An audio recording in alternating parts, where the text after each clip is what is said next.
अंतिम टिप्पणी जी फिरोज भाई के लूंगा। जी जी सर। बोलिए। भारत का फिलहाल का जो मौजूदा नेतृत्व है, न उसकी नीति है, न उसकी नीयत है, और न उसकी क्षमता है, नहीं दिखाई पड़ रही है।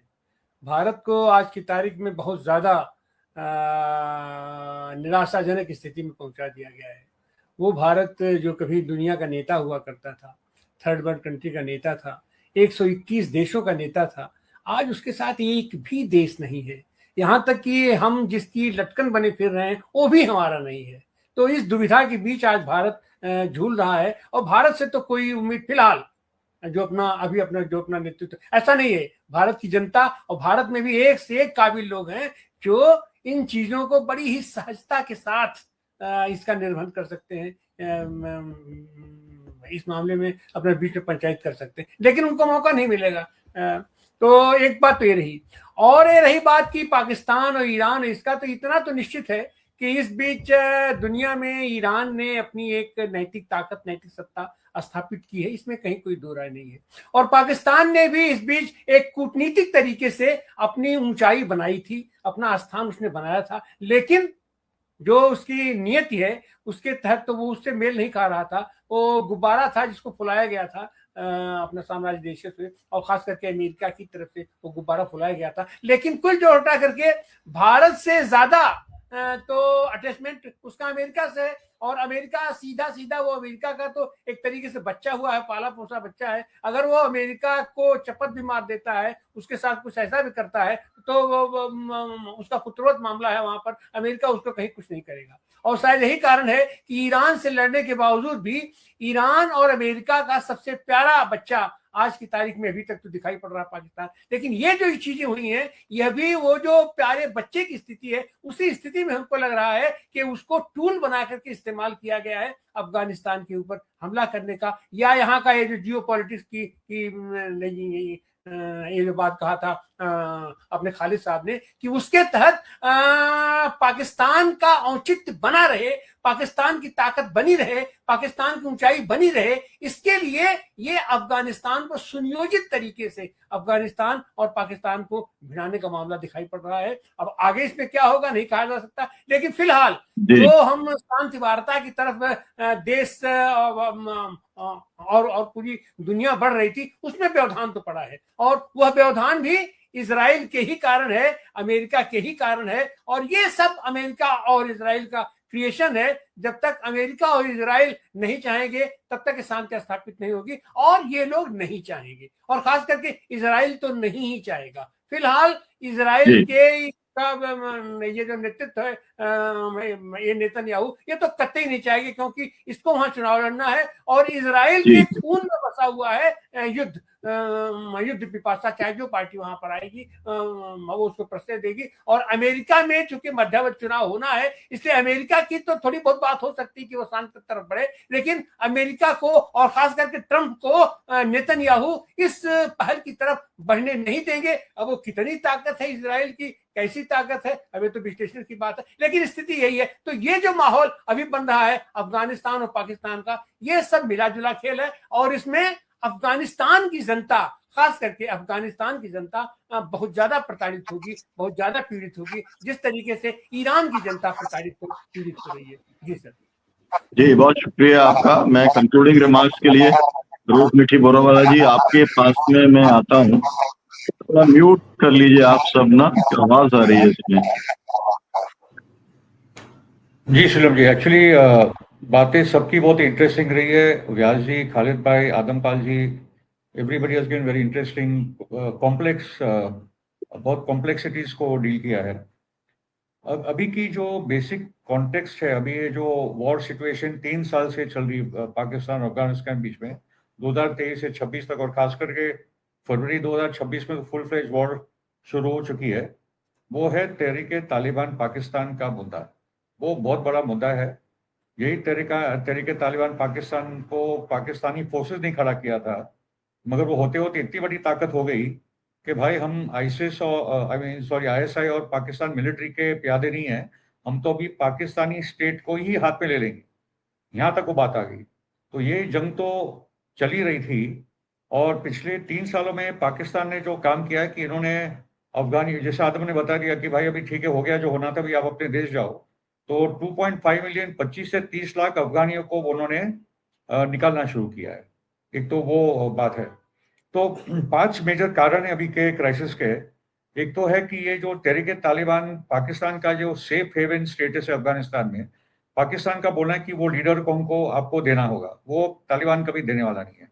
उसके कारण ये है कि एक तो हक्कानी फैक्शन है जो कुछ विकास और डेवलपमेंट की बात कर रहा है, मगर एक हार्डलाइन फैक्शन है अखुंजादा का जो जिहाद की बात कर रहा है।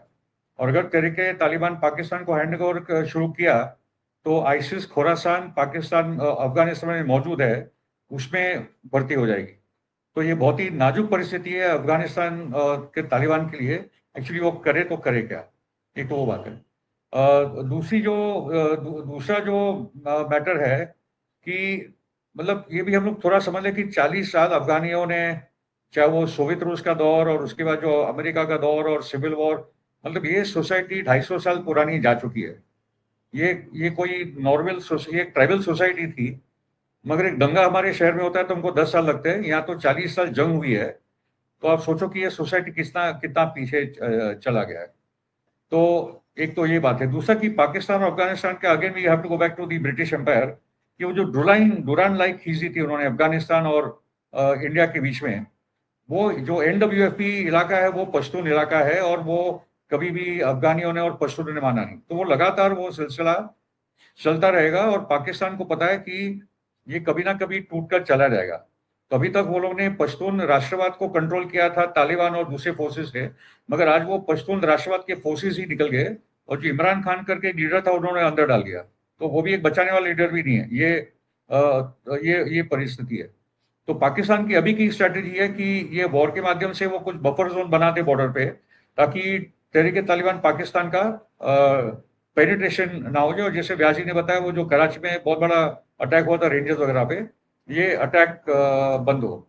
मगर पाकिस्तान जिस प्रकार से एयरफोर्स के माध्यम से सिविलियन इलाकों में वगैरह कर रहा है, दैट इज अनफॉरगिवेबल। उसको तो कोई हम लोग एक्सेप्ट कर ही नहीं सकते। इसमें जो इंटरनेशनल फोर्सेज है, इसमें आई थिंक ईरान का बहुत बड़ा स्टेक है, क्योंकि 20 से 30 लाख रेफ्यूजीज अफगानिस्तान की ईरान चले गए थे।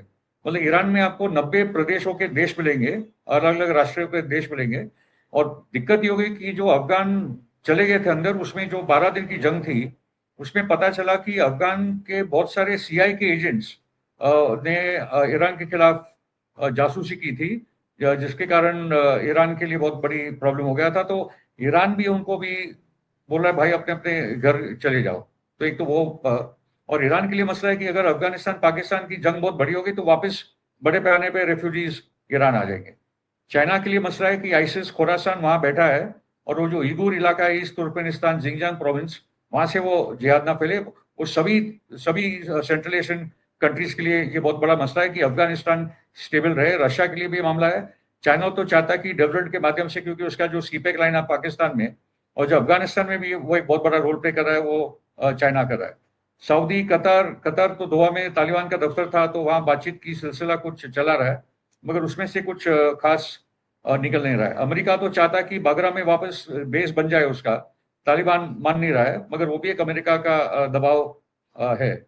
इंडिया का जो रोल है, क्योंकि अभी तक तालिबान आतंकवादी है, तालिबान आतंकवादी है, भारत का तालिबानाइजेशन, मतलब ये जो हम लोग बोलते थे, ऑपरेशन सिंदूर के बाद एक ही दोस्त हमारा रहा तालिबान, और उसके बाद मोदी मीडिया का पूरा नैरेटिव बदल गया है तालिबान के बारे में। ओके। और दूसरा, हम लोग को जरा 9/11 की तरफ जाना होगा, कि जब 9/11 में जब बड़ा हमला हुआ, रियलिटी है कि, और एक तो बड़े रिसर्च स्कॉलर्स ने इस पे किताबें लिखी है, 9/11 के बाद तालिबान एक्चुअली सरेंडर करने के लिए और पाकिस्तान के साथ समझौता करने के लिए तैयार था। मगर क्योंकि अमेरिका का नैरेटिव ही था वॉर अगेंस्ट टेरर, तो भाई अगर मैं अफगानिस्तान में हूँ तो टेरर के खिलाफ लड़ना पड़ेगा, तालिबान टेररिस्ट है, अगर वही मेरे साथ आ गया तो मैं लड़ूंगा किसके साथ। तो तालिबान को नकार दिया, तालिबान अंडरग्राउंड चला गया। मगर उसके बाद हुआ क्या कि दमन का एक सिलसिला शुरू हुआ अफगानिस्तान में, और ले दे के एक ही फौज बचा रहा जो अमेरिका के खिलाफ लड़ रहा था, वो तो तालिबान। तो आपको किसी को भी फंसाना है, उनको बोल दो कि वो आतंकवादी है, वो तालिबानी है, और उसको अमेरिकन फौज उठा के लेके जाती थी। 2008-9 तक तो अमेरिका समझ गया था कि हमारा यहाँ कोई भविष्य नहीं है, वो हम लोग हार चुके इनके खिलाफ। दूसरी बात कि एक्चुअली CI का सबसे बड़ा जो ड्रग का अड्डा बन गया तो अफगानिस्तान था, वो आपको दिखेंगे फोटोज के अमेरिका के सोल्जर्स पॉपी फील्ड्स में चल रहे और हेरोइन को गार्ड कर रहे हैं। तालिबान आने के बाद वो भी एक रियलिटी, वो फैक्चुअल फिगर्स है कि इन्होंने पॉपी कल्टीवेशन, हेरोइन कल्टीवेशन बंद कर दिया था, वो भी एक रियलिटी है। ओके, और अभी भी जैसे जैसे तालिबान का राज अभी क्योंकि उसके मसले है, गर्ल्स एजुकेशन, विमेन्स राइट्स, ये सब मसले है, मगर तालिबान आने के बाद एक स्टेबिलिटी तो आई है और वो लोग काफी तेजी से चाइना के मदद से बहुत बड़े प्रोजेक्ट्स में लगे हैं, डेवलपमेंट प्रोजेक्ट्स। इनफैक्ट वो एक्सपोर्ट भी करते हैं वेजिटेबल्स और फ्रूट्स इनटू पाकिस्तान। जी। ये भी एक आखिरी में बात बोल दूं कि एक्चुअली इमरान खान ने बात बोली थी कि अफगानिस्तान का मसला आप तालिबान के बिना नहीं रिजॉल्व कर सकते, क्योंकि वो जनता का पार्ट है। हम लोग माने या माने, एक्सेप्ट करे ना माने, क्योंकि फाइनली अमेरिका को भी डील करनी पड़ी तालिबान के साथ, और जिनको निकालना था उनको बिठा के निकल गए। तो कुछ रियलिटी से वो सोसाइटी की, जिसको हम लोग को और गहराई से समझना होगा। मेरा इतना ही बोलना है कि पाकिस्तान और अफगानिस्तान को फाइनली बातचीत करनी पड़ेगी, इसका कोई मिलिट्री हल नहीं है। और फाइनली तहरीक तालिबान पाकिस्तान को अपना बैगेज बांध करके चला जाना चाहिए अफगानिस्तान, क्योंकि वो फोर्स इंडिया के लिए भी प्रॉब्लमेटिक है। और आखिर में बात बताओ तो एक पॉजिटिव नोट पे कि अभी ट्रैक 2 की बातचीत लगभग चालू हो गई। कोलंबो में इंडिया और पाकिस्तान, राम माधव वगैरह भी थे, पाकिस्तान के भी सीनियर लीडर थे, जनरल नरवणे भी वहां गए थे। तो अभी जो होसबले ने बात बोली थी कि भारत पाकिस्तान की बातचीत चालू हो, तो एक ब्रिटिश थिंक टैंक ने कोलंबो में मीटिंग बुलाई, सब सार्क के कंट्रीज थे, मगर भारत और पाकिस्तान की कुछ बातचीत शुरू हुई, which is a positive thing. और इसलिए आई थिंक भारत पाकिस्तान का भी जो पीपल टू पीपल प्रोसेस है, वो भी हम लोग 14 अगस्त 15 अगस्त का सोचे कि हम लोग सब वाघा बॉर्डर पे जाए और वापस वो कुलदीप नायर वाला इनिशिएटिव को हम लोग आगे बढ़ाए। तो चीजें कॉम्प्लेक्स है, बहुजन समाज ने एक अच्छी किस्म, सब लोग ने अपनी अलग अलग बातें की, बहुत अच्छा रहा। धन्यवाद।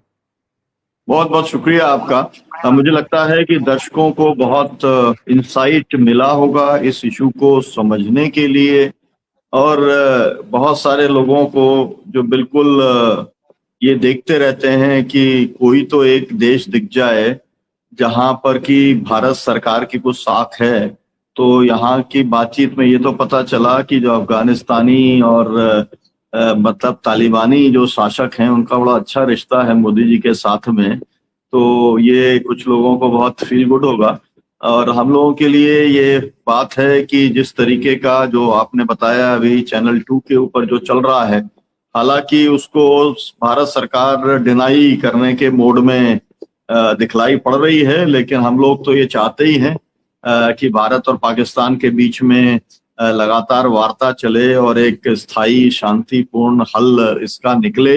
और इसके लिए पीपल्स मूवमेंट जो है लगातार हम लोग भी, तमाम सारे ऑर्गेनाइजेशंस हैं, हम लोग भी बांग्लादेश भारत पाकिस्तान पीपल्स फोरम के माध्यम से, और बहुत सारे इंडिया पाकिस्तान के बीच के अंदर फोरम्स हैं, वो सभी शांति प्रयासों में लगे रहते हैं। हम इस मुद्दे के ऊपर चर्चा हम जारी रखेंगे। बहुत सारे इंटरेस्टिंग फैक्ट्स आए हैं और भी तमाम सारे डेवलपमेंट्स लगातार होते रहे हैं, और हम ये कामना करते हैं कि पाकिस्तान जो है, अगर अमेरिका और ईरान के बीच में MOU साइन करा सकता है, तो कम से कम खुद भी इस अफगानिस्तान के साथ में जो एक बड़े युद्ध की स्थिति बनी हुई है, उसको भी रिजॉल्व करने के लिए पॉजिटिव स्टेप्स उठाने का काम करेगा, और भारत उसके अंदर जो है वो फैसिलिटेटर की भूमिका में होगा। बहुत शुक्रिया, बहुत धन्यवाद। हमारे साथ में आदम पाल जी जुड़े हुए थे, लोक लहर के वेबसाइट के संपादक, उनका भी बहुत शुक्रिया। पानी व्यास जी, मोहम्मद खालिद साहब और फिरोज मीठी बोरवाला जी, डॉक्टर आनंद प्रकाश तिवारी, सबका बहुत शुक्रिया।